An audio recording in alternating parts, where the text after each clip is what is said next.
সোনার কাজীডহরে দুর্ঘটনাগ্রস্ত ব্যক্তিগত বাহন থেকে উদ্ধার হেরোইন।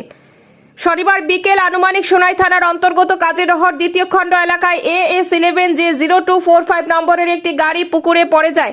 এ ঘটনার খবর পেয়ে সোনাই থানার ওসি বিশ্বজিৎ নাথ সদল বলে ঘটনাস্থলে পৌঁছন। গাড়িটি উদ্ধারের পর তল্লাশিতে ভিতর থেকে দুটি প্লাস্টিকের সাবানের কেস উদ্ধার হয়, যার মধ্যে সন্দেহজনক হেরোইন পাওয়া যায়।